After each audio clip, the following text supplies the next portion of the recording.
The night my grandmother's lawyer called, I was sitting in my car in the parking garage of a building I owned, eating a granola bar for dinner, because I hadn't had time to eat anything else. That was my life. Not glamorous, not Instagram-worthy, just quiet, deliberate, and completely invisible to everyone who thought they knew me. I let the call go to voicemail. Then I listened to it twice. Then I drove to my uncle's house, parked 2 blocks away, and sat in the dark for a long time, watching the lights on in his living room, thinking about my grandmother's hands, how they smelled like lavender and dish soap, how she used to squeeze my fingers when I was little and say, "Nora, you're the one who actually listens." I didn't cry. I'd learned a long time ago that crying didn't accomplish anything. Planning did. Let me go back to the beginning, because you need to understand what kind of family I come from before you can understand what I did about it. My grandmother, Ruth, built everything herself. She came to this country with $40 and a sewing kit, and by the time she was 50, she owned 3 rental properties in a mid-sized city in Ohio, and a dry cleaning business that her customers had been loyal to for 30 years. She was the kind of woman who kept her receipts in a shoebox sorted by month and remembered the name of every tenant's dog. She was meticulous. She was sharp. And she loved her family, which, as it turned out, was her one blind spot. My mother was her youngest daughter. My Uncle Gerald was her oldest son. There was also my Aunt Patricia, who mostly stayed quiet and went along with whatever Gerald said, which made her just as guilty in my opinion, just with better deniability. I grew up in my grandmother's house, actually. My mother struggled, there's no other way to say it, and when I was 7, my grandmother took me in. Not formally, not with paperwork, just the way families used to handle things. I had a room with yellow curtains and a desk by the window, and I did my homework there every night while my grandmother watched her programs in the next room. I lived with her through middle school and most of high school. My mother would come and go. My Uncle Gerald would come by for Sunday dinners and compliment my grandmother's pot roast, and then spend 45 minutes explaining why he needed to borrow money. She always gave it to him. Every single time. I watched that happen my entire childhood. I watched my uncle treat my grandmother's house like a bank with a very forgiving interest rate. And I watched my grandmother make excuses for him because he was her firstborn and she believed, with a faith I found heartbreaking, that he would eventually figure himself out. He never did. What he figured out instead was that my grandmother was getting older, and her assets were significant, and her trust was still completely intact. I moved out when I was 22. Got an apartment, got a second job, started freelancing in financial compliance, consulting on nights and weekends, which sounds incredibly boring, and I know that, but it paid well, and more importantly, it taught me exactly how fraud works. Not theoretically, structurally. I learned how people hide money, how they move it, how they make it look like something it isn't. I learned what paper trails look like, and what it looks like when someone tried to erase one. I kept my life quiet. I kept my name off of things whenever I could. The consulting practice grew, and I brought in a partner, and we incorporated under a name that had nothing to do with either of us personally. And within 4 years we had 12 employees and a client list I couldn't talk about publicly. My family knew I did something with numbers. My uncle once asked me if I did taxes, like at an H&R Block. I said yes. I still visited my grandmother every Sunday. I brought her groceries. I fixed things around the house. I sat with her and watched her programs and listened to her talk about the neighbors. And when she started forgetting small things where she'd put her reading glasses, whether she'd taken her afternoon pill, I started coming by on Wednesdays too, then Thursdays. By the time I was 28, I was there 4 days a week, which my uncle noticed and my Aunt Patricia mentioned, once, that it was so sweet that I had so much free time. I didn't correct her. What I did do, quietly, was suggest to my grandmother that she have her will reviewed. Her original will had been written 15 years earlier by a semi-retired attorney who had since passed away, and the language was, to be gentle about it, imprecise. I recommended a firm I trusted. I drove her to the appointment.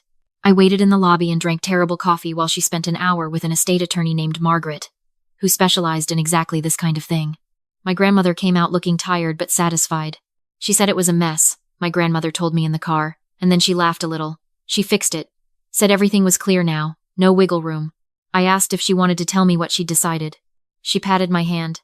You'll find out when it matters. Just know that I see what you do. I've always seen it.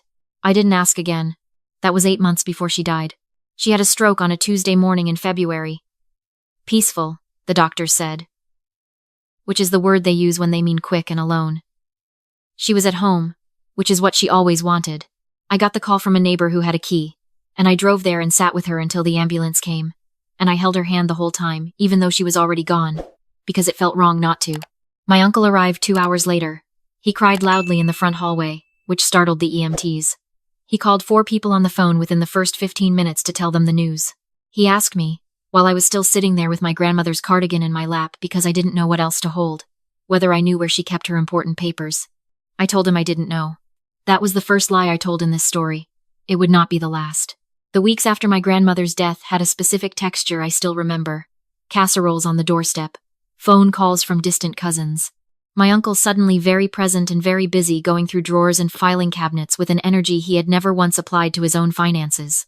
He told me he was handling things, which is what people say when they want credit for a task without being asked to explain it.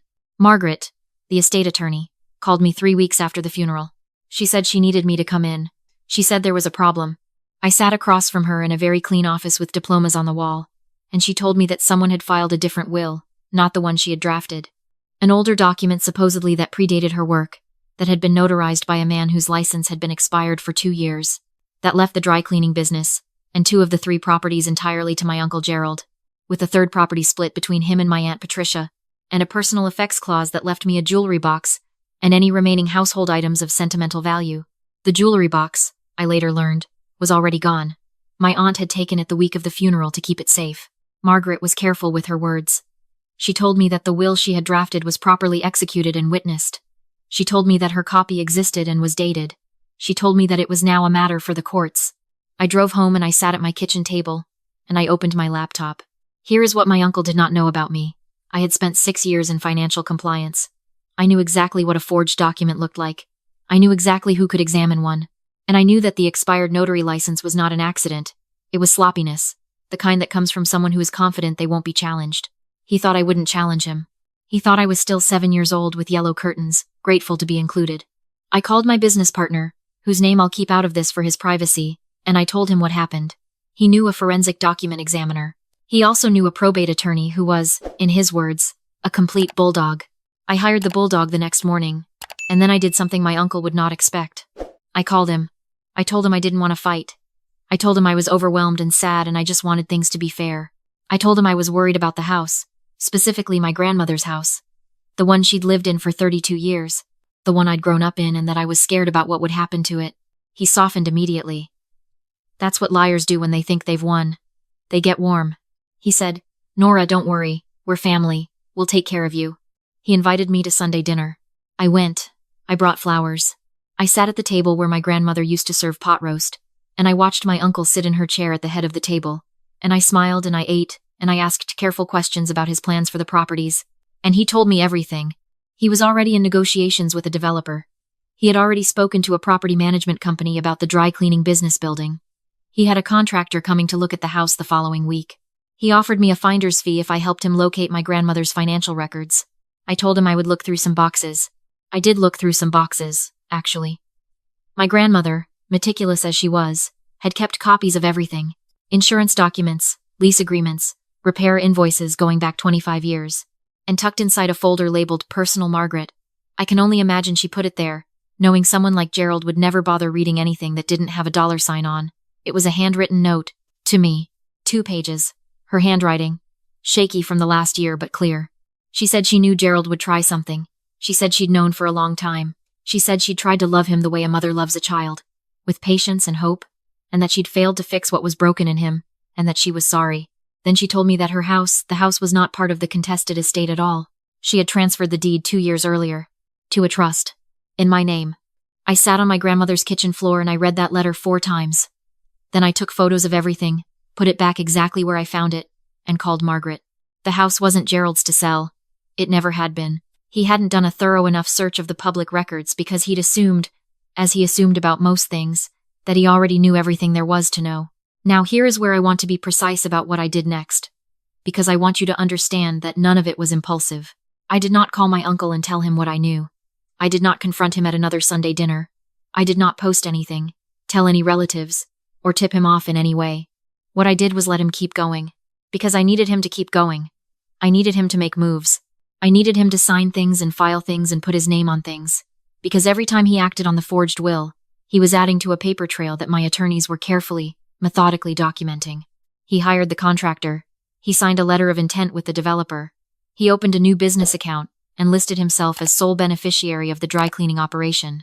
He started collecting rent checks from my grandmother's tenants, which meant he was receiving funds from properties that were, legally, still in probate, which is a problem. He also, and this one genuinely surprised me, approached one of the tenants about a cash deal to simplify the lease, which his own attorney would later describe as not advisable. 6 weeks after my grandmother died, I walked into the county courthouse with my bulldog attorney and filed a formal challenge to the will. We had the forensic document report. We had Margaret's original draft with her own notarized stamp and time-stamped files. We had the handwriting analysis showing the signature on the contested will was inconsistent with my grandmother's documented signature across 17 other legal documents. We had the expired notary. We had the deed transfer proving the house was already out of the estate entirely. And we had 6 weeks of my uncle acting as if he already owned everything, which the court found very, very interesting. My uncle's attorney called mine 3 days after we filed. He called again the next day. On the third day, my uncle called me personally. He was not warm this time. He told me I was making a mistake. He told me I was being manipulated by lawyers who wanted my money. He told me that my grandmother would be heartbroken by what I was doing to the family. I let him talk. When he was finished, I said, "I'll see you in court," and I hung up. The hearing was not dramatic in the way television makes you think court is dramatic.